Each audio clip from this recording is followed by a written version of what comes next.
കനത്ത മഴയിൽ ഏക്കർ കണക്കിന് വ്യാപിച്ചു കിടക്കുന്ന ചെറുമുക്ക് ആമ്പൽപ്പാടത്ത് നീന്തൽ മത്സരം സംഘടിപ്പിച്ചു. ചെറുമുക്ക് ജിഗർ ബോയ്സ് ക്ലബ്ബാണ് മൂന്നാമത് അഖില കേരള നീന്തൽ മത്സരം സംഘടിപ്പിച്ചിരുന്നത്. കഴിഞ്ഞ കുറച്ച് ദിവസമായി തിമിർത്ത് പെയ്ത മഴയിൽ റോഡിലും മറ്റുമായി വെള്ളം നിറഞ്ഞു കവിഞ്ഞിരിക്കുകയായിരുന്നു. ജില്ലയുടെ വിവിധ ഭാഗങ്ങളിൽ നിന്നായി 50-ൽ പരം ടീമുകൾ നീന്തൽ മത്സരത്തിൽ പങ്കെടുത്തു. മത്സരം കാണാൻ സ്ത്രീകളും കുട്ടികളും വിവിധ ദേശക്കാരും ഉൾപ്പെടെ നിരവധി ആളുകൾ ഉണ്ടായിരുന്നു. മത്സരം നിയന്ത്രിക്കാൻ ക്ലബ്ബ് അംഗങ്ങളുടെയും നാട്ടുകാരുടെയും പൂർണ്ണ പിന്തുണയുണ്ടായിരുന്നു. മത്സരാർത്ഥികൾക്കുള്ള സുരക്ഷ ഒരുക്കാൻ ഫൈബർ വള്ളങ്ങൾ ഉൾപ്പെടെ വൻ സുരക്ഷയാണ് ഒരുക്കിയിരുന്നത്. കഴിഞ്ഞ വ്യാഴാഴ്ച ഇതേ വയലിൽ ചെറുമുക്ക് നാട്ടുകാര്യം കൂട്ടായ്മയും വിസ്മയ ക്ലബ്ബും ചേർന്ന് ചൂണ്ടയിടൽ മത്സരം സംഘടിപ്പിച്ചിരുന്നു. വൻ ജനപങ്കാളിത്തമായിരുന്നു ഉണ്ടായിരുന്നത്.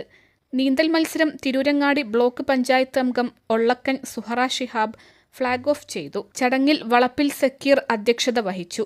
പഞ്ചായത്ത് അംഗങ്ങളായ ചെറുമേലകത്ത് ബാലൻ, ഒള്ളക്കൻ സിദ്ദീഖ്, സൗദ മരക്കാരുട്ടി അരീക്കോട്, PK ഇസ്മായിൽ മാസ്റ്റ്, ഒള്ളക്കൻ ഷിഹാബ്, AK മരക്കാരുട്ടി, മുസ്തഫ ചെറുമുക്ക്, പനക്കൽ ബഷീർ തുടങ്ങിയവർ പ്രസംഗിച്ചു. മത്സരത്തിലെ 1 രാഹുൽ, 2 അഭിജിത്ത് ഇരുവരും സേവന പടിഞ്ഞാറേപ്പാടം തിരൂർക്കാട്, 3-ാം സ്ഥാനം ആസാൻ ചെമ്മാടും അർഹരായി.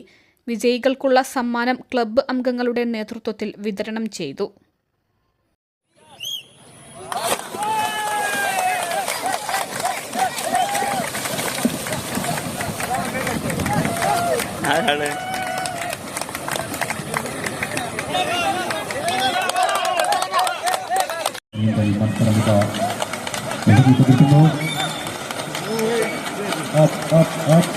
പോയിട്ടാ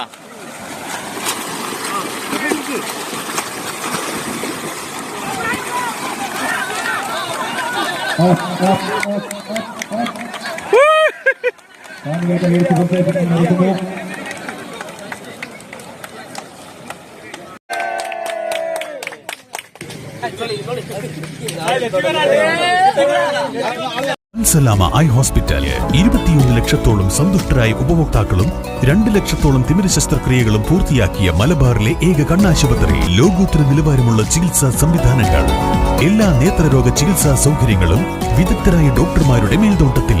Al Salama eye hospital, hospital road, Perinthalmanna.